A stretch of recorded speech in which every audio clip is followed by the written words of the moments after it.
Bien, estamos en el libro de Santiago. Ya hemos respondido una serie de preguntas. ¿Quién la escribió? ¿Por qué la escribió? El año. Y ahora ya empezamos con los versículos. Y estamos en el versículo, la semana pasada nos quedamos en el versículo 12. Y hoy pues vamos a continuar ya con el 13 en adelante. Versículo 13, Santiago 1, 13. Cuando alguno es tentado, no diga que es tentado de parte de Dios, porque Dios no puede ser tentado por el mal, ni Él tienta a nadie. No digan que la tentación viene de parte de Dios. Ahora, ¿cuál sería la diferencia entre prueba y tentación? ¿Cuál es la diferencia entre prueba y tentación? Porque hemos estado hablando de la prueba, de que tenemos que gozarnos porque Dios está trabajando con nosotros durante la prueba. Pero Santiago cambia un poco y dice, cuando se trata de la tentación, no digan que es de parte de Dios. Pero ¿cuál entonces es la diferencia entre prueba y tentación? Vamos a ver. ¿Qué ustedes opinan mientras se va presentando aquí en la pantalla? No lo puedo visualizar aquí, Keila. La pregunta, ¿cuál es la diferencia entre prueba y tentación? Bueno, yo voy a empezar. Sí, Recuerdo que Genaro estuvo hablando sobre eso en un estudio. correcto, no hace mucho tiempo, sí. Hablábamos de que la tentación se produce por nuestra propia concupiscencia y la prueba proviene de Dios, y siempre la prueba es para hacernos crecer espiritualmente. La tentación, sin embargo, nos destruye, o el pecado, o sea, caer en la tentación. Amén. Amén. Muy bien, Eddie. Vamos a ver. Prueba. ¿Qué es la prueba? ¿O cuál es la meta de la prueba? Su meta es hacernos crecer. Dios da las pruebas para hacernos crecer, para hacer de nosotros mejores personas. Ahora, la diferencia con la tentación es que la idea de la tentación no es hacernos crecer, sino hacernos caer. ¿Por qué? Porque la tentación quiere que nosotros fracasemos. Ese es el objetivo de la tentación, que caigamos. Pero el objetivo de las pruebas, de las circunstancias que pueden ser adversas, es hacernos crecer, trabajar en nuestra paciencia, trabajar en nuestra madurez. Y Santiago quiere que entiendan eso. Y dice, ¿de dónde viene la tentación entonces? Esa sería la próxima pregunta. ¿De dónde viene la tentación? Y tenemos la primera opción, Satanás. Satanás sería la primera opción, porque él es el tentador. Y nosotros lo vemos en Génesis 3:1. Vemos, pero la serpiente era astuta más que todos los animales del campo que Jehová había hecho, y le dijo a la mujer, con que Dios te ha dicho. El que empezó esto fue Satanás. Apocalipsis 12:9 nos habla de que Satanás engaña ¿a quién? Al mundo entero. Efesios, el apóstol Pablo nos dice, airaos pero no pequéis, no se ponga el sol sobre vuestro enojo, ni deis lugar al diablo. Porque el diablo es un ser que existe, que es poderoso, que es real. Porque muchas veces queremos ignorar de que está ahí. Y ambos extremos están mal. Ver demonios en todos lados y todo echarle la culpa a demonios no es lo correcto. Pero tampoco es lo correcto asumir de que Satanás no existe.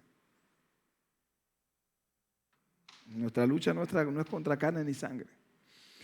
Primera Tesalonicenses 3:5 nos dice, Por lo cual también yo, no pudiendo soportar más, envié para informarme de vuestra fe. No sea que hubiese tentado el tentador y que vuestro trabajo resultase en vano. Satanás hace lo suyo. Y aquí tenemos más versículos acerca de Satanás, cómo engañó a Ananías y Zafira.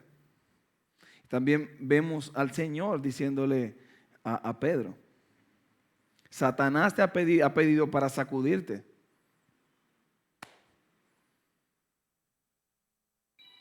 Timoteo nos habla del lazo del diablo. Primera de Pedro 5:8 nos habla que Satanás anda como un león rugiente buscando ¿a quién? ¿A quién devorar? Entonces es real. Entonces nuestra batalla es espiritual. O sea que la primera opción es Satanás. Pero Santiago no se quiere enfocar en Satanás. Aunque sí es el tentador, pero se quiere enfocar en otra cosa. ¿De dónde viene? Dice aquí, versículo 14 y 15, sino que cada uno es tentado cuando de su propia concupiscencia es atraído y seducido. Entonces la concupiscencia, después que ha concebido, da a luz el pecado, y el pecado, siendo consumado, da a luz la muerte. Entonces, ¿de dónde viene la tentación? Aparte de Satanás, vamos a dejar a Satanás en un lado. ¿De dónde Santiago nos dice que viene la tentación? Viene de adentro, de las pasiones, de adentro. Dice Jesús, porque de adentro del corazón de los hombres salen los malos pensamientos, los adulterios, las fornicaciones, los homicidios, los hurtos, las avaricias, las maldades, el engaño, la lascivia, la envidia, la maledicencia, la soberbia, la insensatez. Todas estas maldades de adentro salen y contaminan al hombre. Entonces viene de la naturaleza caída, viene de ese viejo hombre. Y Santiago nos dice en el capítulo 4, nos va a decir, versículo 1, ¿de dónde vienen las guerras y los pleitos entre vosotros? ¿No es de vuestras pasiones las cuales combaten en vuestros miembros? Entonces las peleas, las diferencias, las discusiones, vienen de adentro. Inclusive entre nosotros mismos, en el hogar, entre hermanos, en Cristo. Es de aquí, es de adentro de nosotros que está ahí la maldad. Es ese viejo hombre por el cual nosotros tenemos que luchar. Ahora vamos a ver el proceso. ¿Cuál es el proceso? Porque Santiago dice, 14:15, sino que cada uno es tentado cuando de su propia concupiscencia, de sus malos deseos, es atraído y seducido. Entonces la concupiscencia, después que ha concebido, da a luz el pecado, y el pecado, siendo consumado, da a luz la muerte. Miremos el proceso. El primero, ¿qué es lo que sucede? La persona es atraída y seducida por sus malos deseos, por su concupiscencia. Ahora, esos malos deseos, esa concupiscencia, una vez ya concebido, una vez que lo maquinaste, entonces esos malos deseos ya se convierten en pecado. Entonces, cuando nosotros estamos, por ejemplo, caminando por la calle y damos un vistazo a lo que no tenemos que mirar, entonces usted tiene una opción ahí de luchar contra el viejo hombre y decir no, no Señor, para allá no. Usted tiene esa opción de luchar. O también tiene la opción de dejarse arrastrar por el pecado. Y una vez que usted lo maquinó aquí, ya pecó. Y el pecado siempre conduce a la muerte. El placer del pecado es tan corto, pero las consecuencias son tan funestas. Por ejemplo, cuando vemos el ejemplo de David, David trajo muerte a su casa. Miró lo que no tenía que mirar y en vez de quitar la vista de ella, codició. Buscó estar con esta mujer. Después que la embarazó, mató al esposo. ¿Y qué le dijo el profeta Natán? La espada no se va a apartar de tu casa. Pero el niño murió también. El placer que él tuvo fue un placer corto, pero las consecuencias son catastróficas. Y nosotros lo vemos en el ejemplo más claro que puede haber en la Biblia. ¿Cuál es? Que alguien que lea, por favor, Génesis 3, 6 al 7. Y el 19 también. Porque vamos a ver este proceso en Génesis 3, 6, 7 y el 19. Allá, afuera. ¿Alguien se anima a leerlo, por favor? Si están leyendo, no lo escuchamos.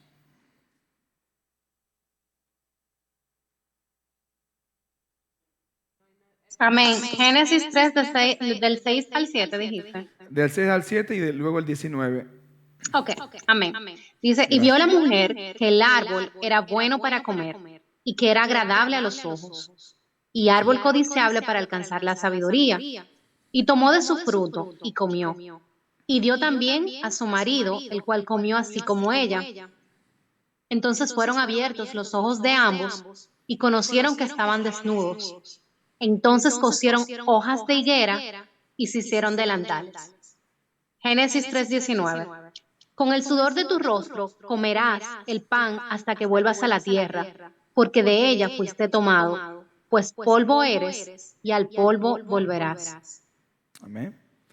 Gracias, Charlotte. ¿Cuántos pueden ver este proceso aquí? Por ejemplo, el 1. La persona es atraída y seducida por sus malos deseos. ¿Dónde? Ustedes lo pueden visualizar en lo que acaba de leer Charlotte.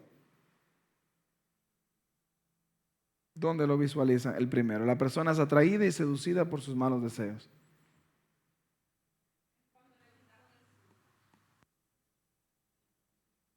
Antes de que Satanás se acercara a ella a dialogar, ella primero vio. O sea, ella miró que era codiciable y que era bueno a los ojos y bueno para comer. Entonces, Después que Satanás... exacto, le habló al oído.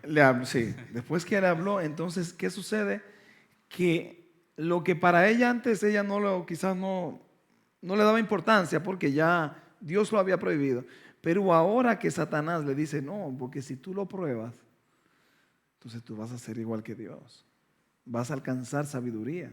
Entonces a ella empieza a maquinar y es atraída y seducida por ese pensamiento y mira al fruto. Mira al fruto y ve que es un árbol codiciable. Y aquí está el punto número 2. Los malos deseos son concebidos. Ya ella vio, no solamente fue atraída por el fruto, sino que dijo, espérate, yo puedo alcanzar sabiduría si me como ese fruto. Entonces ella ya concibió. El tercer paso, ¿qué sucede? Los malos deseos dan a luz el pecado. El pecado. Entonces ella come. ¿Y qué sucede? Sus ojos fueron abiertos. ¿Y cuál fue la consecuencia? El 19. Con el sudor de tus frentes comerás. Dice, pues polvo eres y al polvo volverás. La muerte. Aquí vemos ese proceso. Ahora bien, el versículo 16. ¿Qué es lo que hace realmente Dios? Porque si Dios no tienta a nadie y las pruebas que Dios pruebas que Dios utiliza para trabajar nuestras vidas son buenas. Vamos a ver. Dice, amados hermanos míos, no erréis. Toda buena dádiva y todo don perfecto desciende de lo alto del Padre de las luces, en el cual no hay mudanza ni sombra de variación. Él de su voluntad nos hizo nacer por la palabra de verdad para que seamos primicias de sus criaturas. Dice, no erréis, no se engañen, que Dios, cuando las cosas que da Dios son cosas buenas, aunque duelan. Las pruebas que podamos estar, a las cuales nos podamos enfrentar, son buenas, aunque duelan. Porque Dios, y Santiago hace énfasis en esto, Dios lo que da es bueno. Y dice que Dios no cambia. Dios da cosas buenas y Dios no cambia. Dios no es un Dios que cambia de parecer. Y en el 18 nos dice, nos hizo nacer por la palabra de verdad, nos ha dado vida eterna, nos ha hecho primicias, es decir, nos ha hecho hijos. Nosotros pasamos de criaturas a ser hijos de Dios. Y si somos hijos de Dios, Dios quiere cosas buenas para nosotros.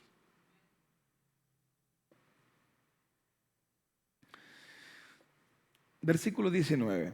Por esto, mis amados hermanos, todo hombre sea pronto para oír, tardo para hablar, tardo para airarse.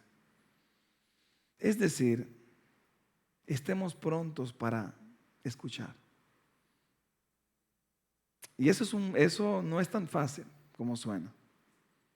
Porque uno quiere ser escuchado, pero uno no quiere escuchar tanto. Y Santiago nos hace este énfasis, que seamos prontos para escuchar. Proverbios 16:20 dice, el que atiende a la palabra prospera, dichoso el que confía en el Señor. El que atiende a la palabra prospera, porque la palabra tiene el poder de transformar, de cambiar. Y dice, pronto para oír y tardo para hablar. Es decir, que tengamos cuidado al hablar. Primera de Pedro 4:11 dice, si alguno habla conforme a las palabras de Dios. Y si alguno ministre conforme al poder que Dios da, para que en todo sea Dios glorificado por Jesucristo, a quien pertenecen la gloria y el imperio por los siglos de los siglos. Amén. Tenemos que ser cuidadosos al hablar. Todos. Yo tengo que ser cuidadoso al hablar también. A veces uno se deja llevar por el sentimiento o por lo que está sucediendo. Pero no porque tengamos la razón debemos ser imprudentes. Y tenemos que luchar con eso. Tenemos que tener mucho cuidado al hablar. Si alguno hable conforme a las palabras de Dios. Tardo para airarse. Efesios 4:31 nos dice, quítese de vosotros toda amargura, enojo, ira, gritería y maledicencia y toda malicia. ¿Por qué? Porque dice el 20, porque la ira del hombre no obra la justicia de Dios. Efesios 4:26, ¿lo pueden alguno de ustedes leer, por favor? Porque dice la palabra, ¿qué dice Efesios 4:26? ¿Qué dice?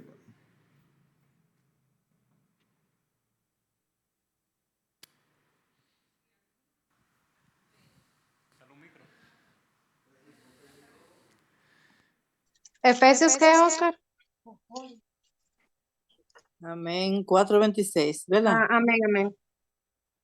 Airaos, pero no pequéis. No se ponga el sol sobre vuestro enojo. Amén. Airados, pero no. Entonces yo me puedo irar. Pero ¿cuál es la diferencia entonces porque Santiago dice tardo para irarse? Y el mismo Pablo en el 31 dice, quítese de vosotros toda amargura, enojo, ira. Pero después, pero anterior a ese, en el 26, dice, airaos, pero no pequéis. Entonces, ¿está bien airarse o no? ¿Qué ustedes creen? Yo pienso que sí, que uno en la carne, somos de la carne y nos podemos incomodar por cualquier razón, Sí. pero no podemos pecar ni dar lugar al demonio, como dice aquí el 27. No, por nosotros ya que tenemos la palabra de vida del Señor, que estamos estudiando y escudriñando la palabra y buscando su rostro, debemos de tener siempre presente que aunque vengan diferentes pruebas, debemos de pasarla con amor en el Señor y reprender lo malo y agarrarnos del Señor, porque esto es pasajero, todo es pasajero. Amén. Amén. Amén, gracias. La diferencia, perdón. Adelante. Gracias, creo que era a mí, a Luis. ¿Me escuchan? Sí. Sí, ok. Yo pienso que cuando viene y nos dice aquí, airaos, pero no pequéis, hay que asociarlo también con el otro versículo que dice que nos podemos enojar, pero que no se ponga el sol y nosotros guardando ese enojo. Entonces, como bien decía la hermana, van a haber momentos donde nosotros, por la misma parte humana y carnal, nos vamos a enojar.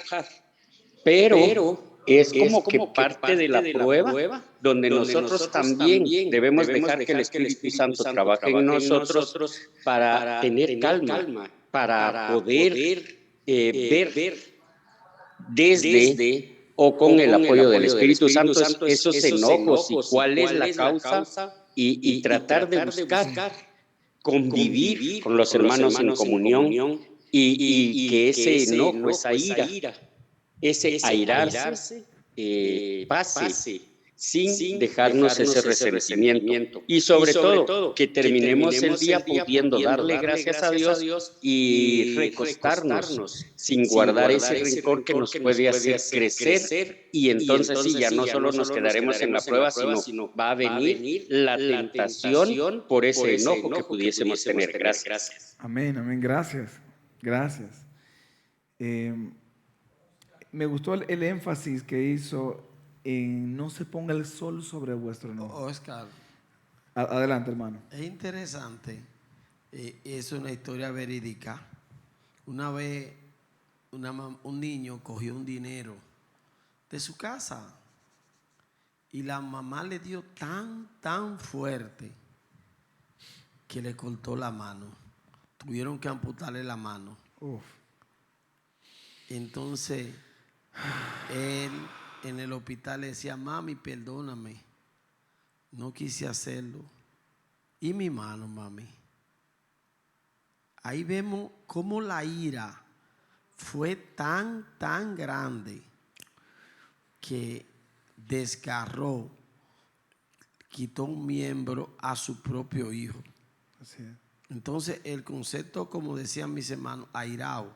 Entonces, tenemos que a veces, claro, y algo interesante que decía nuestro hermano de Guatemala, la parte humana. La parte humana en ese momento, te lo digo yo porque a veces hay cosas que me suben, pero la parte humana en ese momento uno tiene que tratar de controlarla. Claro, ahí entendemos, ¿será una prueba o una tentación? Tú puedes decidir si dañar a ese hermano o a esa persona o no dañarlo con una simple palabra, porque la palabra lamentablemente después que yo la digo no la puedo recoger. Sí. Así es. La ira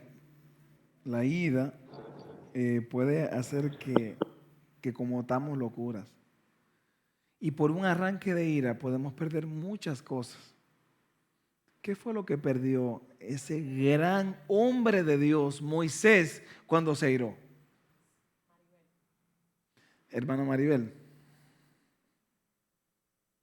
no Adelante. pudo ver la tierra prometida. Así es. Mira, una de las cosas que nosotros tenemos que tener como creyentes es el dominio propio. La vida en el Señor tiene que haber un equilibrio y un orden. Entonces, cuando tú alimentas y te dejas controlar por el Espíritu Santo, cuando viene ese momento, porque la carne no se convierte, la carne solamente se sujeta cuando tú alimentas más el espíritu que la carne. Entonces, cuando viene ese momento de ira, que tú quisieras mochar cabeza, entonces viene el Espíritu Santo, controla esa ira, te redarguye, te reprende, te dice, espérate, tranquilo, que yo estoy aquí para amonestarte, para hacerte entender que esas son obras de la carne.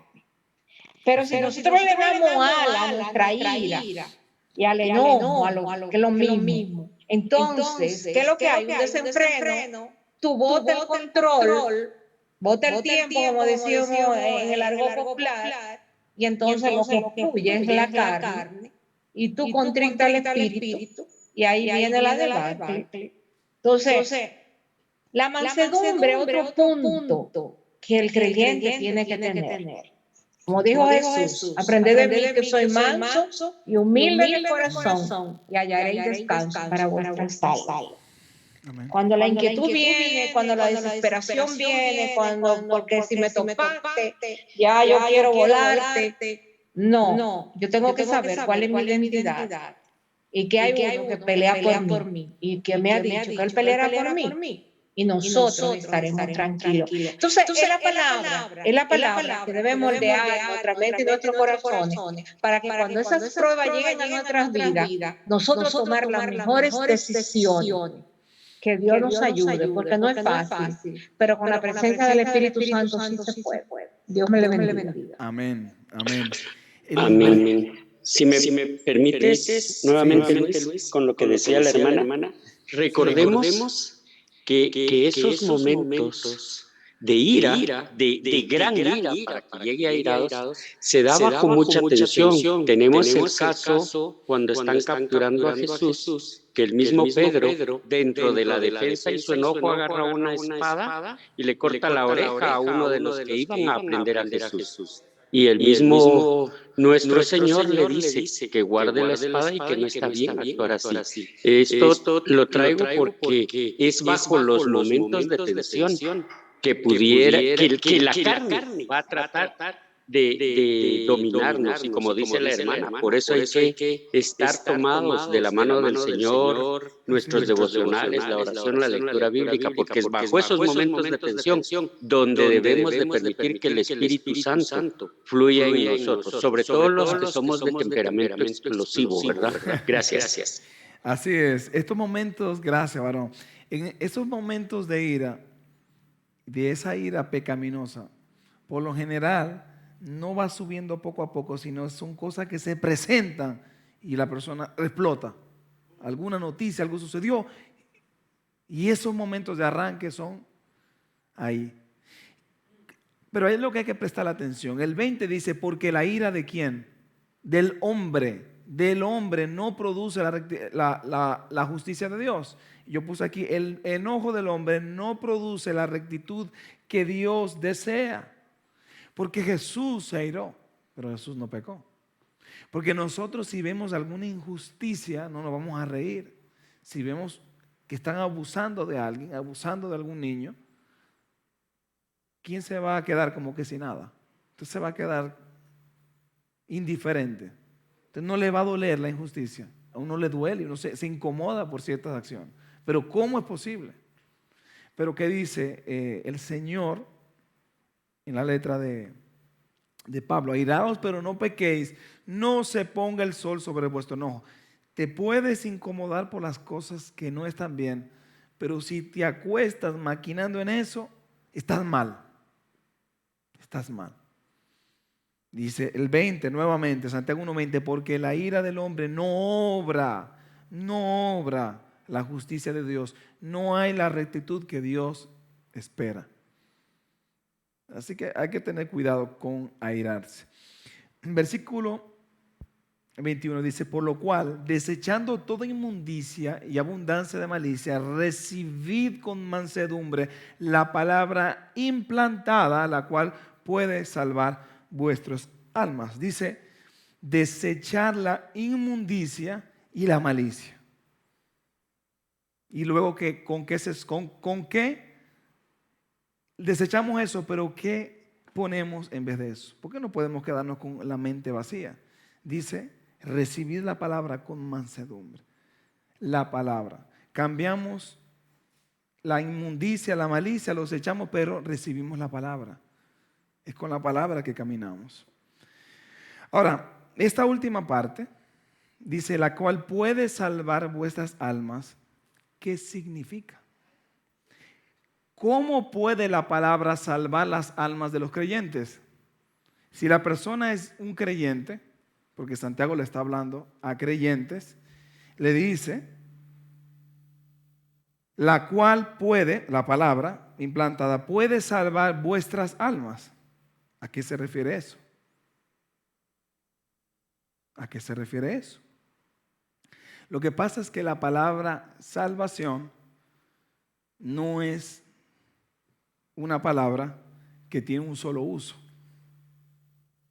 Salvación tiene varios significados bíblicos. Solamente que cuando nosotros leemos la palabra salvación, tendemos a pensar rápidamente en la vida eterna. Pero ¿cuáles son las opciones que nosotros tenemos cuando vemos la palabra salvación?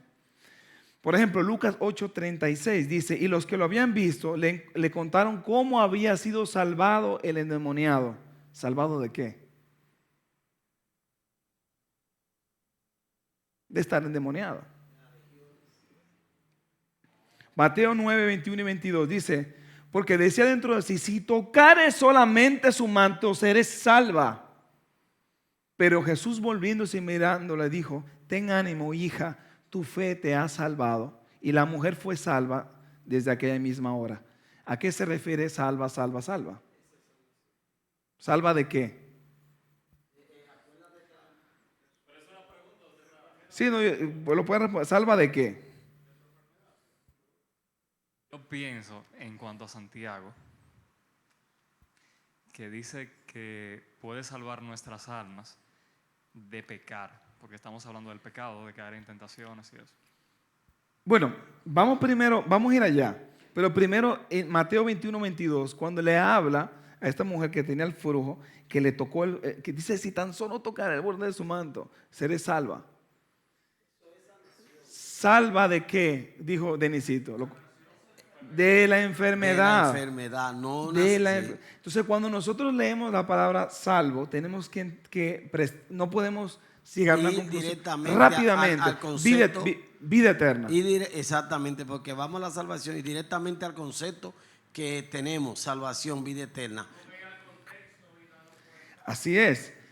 Filipenses 1:19 dice, porque sé que por vuestra oración, y este es Pablo que está preso, dice, y la suministración del Espíritu de Jesucristo, esto resultará, y aquí lo tradujeron bien, diga, en mi liberación. Pero la palabra que se utiliza en griego es la misma palabra que salvación. Pablo sabía que iba a obtener la libertad en ese momento. Luego cuando le escribe a Timoteo, pues ya él sabe que no va a haber libertad. Pero aquí él sabía, cuando estaba en Roma, sabía que en este primer presidio, en esta primera prisión, él sabía que iba a salir libre. Entonces esto resultará en mi salvación. Aquí pusieron liberación, pero si vemos otras traducciones dice salvación. ¿Salvo de qué? De estar en la cárcel. Más usos no teológicos. Por ejemplo, hablan de Noé. Dice que con temor preparó el arca en su casa, en que su casa se salvase de eso, de ahogarse en el diluvio, correcto.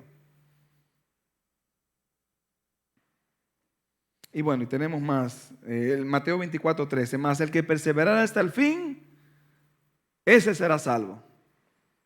¿A qué se refiere eso? De que perseverar hasta el fin. Jesús está hablando aquí de la persecución, de la tribulación. Está hablando de ese tiempo del anticristo que va a estar persiguiendo a Israel. Entonces dice, más el que perseverará hasta el fin va a ser salvo de esa persecución, no de la vida eterna.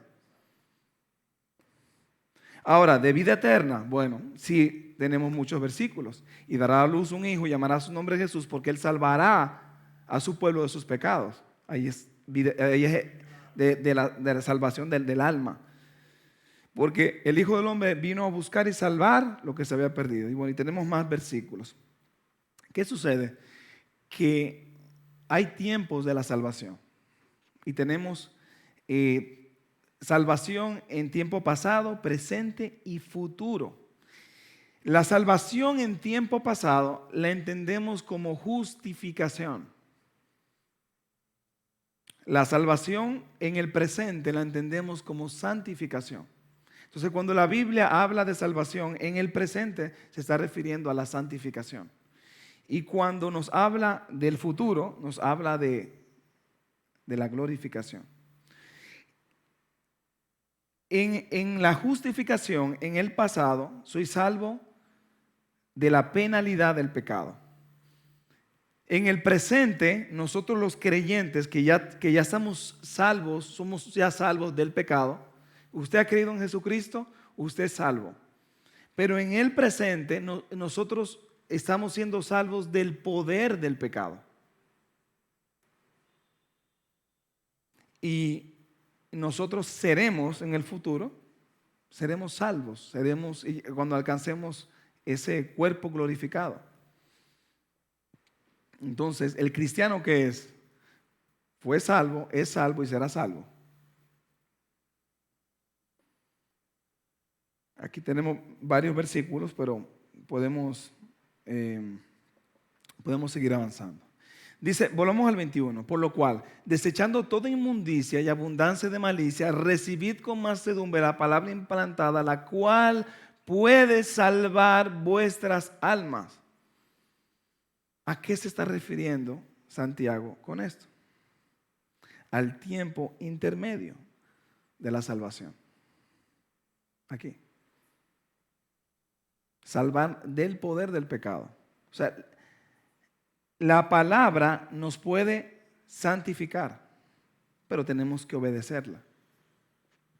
Segunda de Timoteo 3:16 dice, toda la escritura es inspirada por Dios y es capaz o es útil de enseñarnos, de redarguirnos, de corregirnos, de instruirnos en justicia. Ese es el poder que tiene.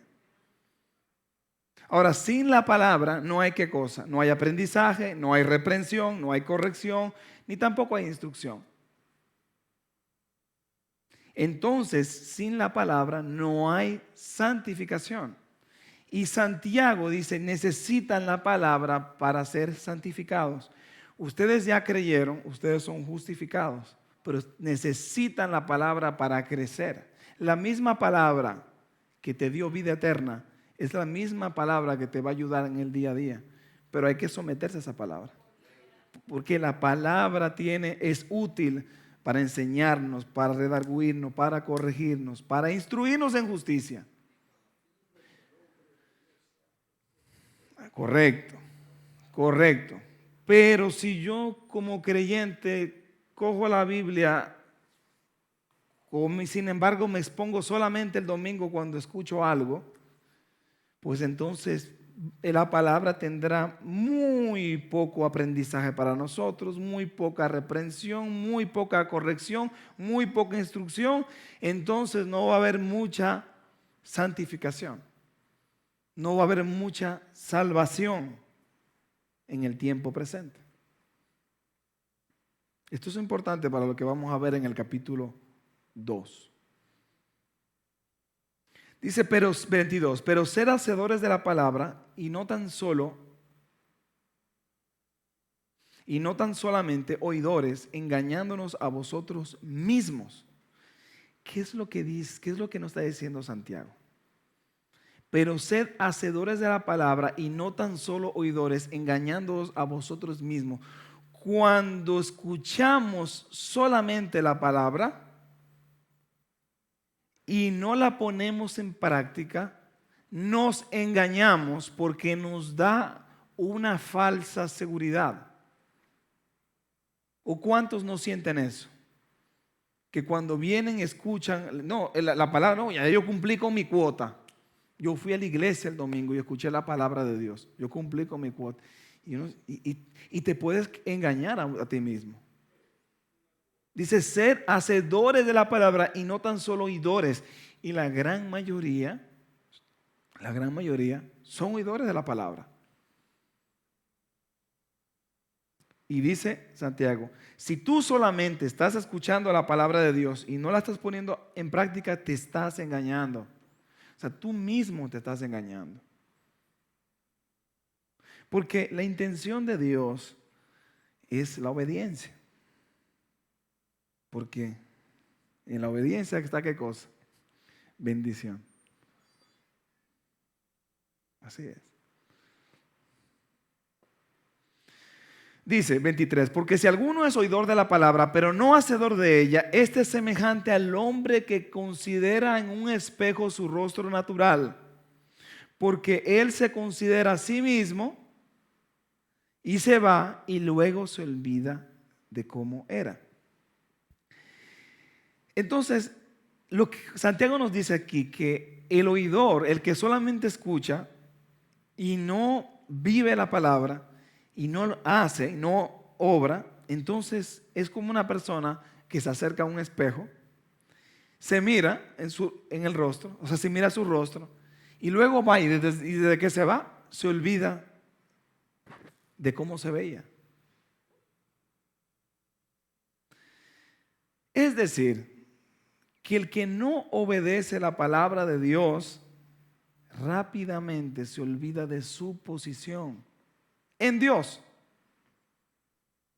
Si nosotros no obedecemos la palabra de Dios, rápidamente nos vamos a olvidar de quiénes somos. Vamos a olvidarnos de nuestra identidad con Dios, de lo que Dios ha hecho por nosotros. Segunda de Pedro 1:9 dice, pero el que no tiene estas cosas tiene la vista muy corta, es ciego, habiendo olvidado la purificación de sus antiguos pecados. Miren cómo lo compara, como Pedro y Santiago. Habla de que se olvidan de lo que Dios ha hecho. Y eso sucede cuando no somos hacedores de la palabra, sino que nos quedamos solamente escuchándola. Y podemos durar años y años escuchando la palabra de Dios y pensamos de que, wow, la predica estaba buena, yo recibí palabra de Dios. Pero si no haces nada, te estás engañando. Y eso es preocupante. Dice 25, mas el que mira atentamente en la perfecta ley de la libertad y persevera en ella, no siendo oidor olvidadizo, sino hacedor de la obra, este será bienaventurado en lo que hace. Dice, el que mira la palabra, no lo olvida y es hacedor de la palabra, será ¿qué cosa? Bienaventurado en lo que hace. Así es. La perfecta ley, la de la libertad. La ley de Dios da libertad. Da libertad. Le dice el Señor a Josué 1:8, nunca se apartará de tu boca este libro de la ley, sino que de día y de noche meditarás en él para que guardes y hagas conforme a todo lo que está escrito, porque entonces, cuando obedezca y haga conforme a todo lo que está escrito, no solamente que escuche, dice, entonces harás prosperar tu camino y todo te saldrá bien. No está mal escuchar. Porque también no, pues entonces ya yo no voy, ya ni siquiera me voy a congregar ya, porque de qué me vale, me estoy engañando. No, no, no. Santiago no dice, no quiere decir eso. Santiago lo que está diciendo, por favor, no creas que escuchando solamente vas a estar bien. Hay que hacer. Dice el 26, si alguno se cree religioso entre vosotros y no refrena su lengua, y el pastor Genaro va a estar hablando de la lengua en el capítulo 3, si Dios lo permite, sino que engaña su corazón, la religión del tal es vana. Es decir, que el que se considera que tiene una posición de adorador, o sea, se considera que es una persona que se entrega a Dios. Wow. Y dice, pero no refrena su lengua, su adoración, o sea, esa entrega que puede estar, esa entrega, esa adoración, no tiene ningún valor. Si alguno se cree religioso entre vosotros y no refrena su lengua, sino que engaña su corazón, la religión del tal es vana. Es vana. ¿Y cuál es la verdadera adoración? ¿Cuál es la verdadera espiritualidad? Dice 27, la religión pura y sin mácula delante de Dios el Padre es esta: visitar a los huérfanos y a las viudas en sus tribulaciones y guárdese sin mancha del mundo. ¿Cuál es la verdadera espiritualidad? O sea, ¿dónde es que se demuestra? Cuando asistimos a las personas más desafortunadas. Visitar a los huérfanos y a las viudas en sus tribulaciones. Porque son personas menos afortunadas. Aquí es que se demuestra con las obras. Con las obras. Se demuestra que somos verdaderos adoradores.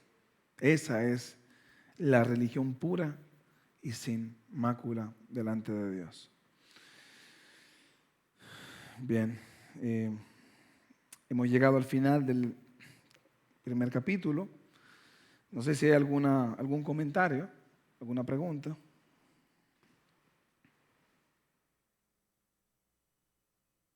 Bien, pues vamos a concluir. Padre, te damos gracias por tu palabra.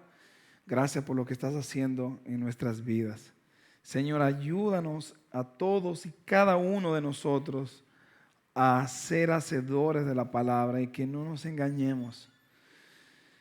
Que no cruce en nuestra mente que estamos bien porque cumplimos la cuota de escuchar, de conectarnos. Señor, que podamos vivir esa palabra. Danos la fuerza, Padre, desde hoy, para que desde hoy empecemos a obedecerla, Señor. En el nombre de Jesús. Amén. Amén. Dios le bendiga.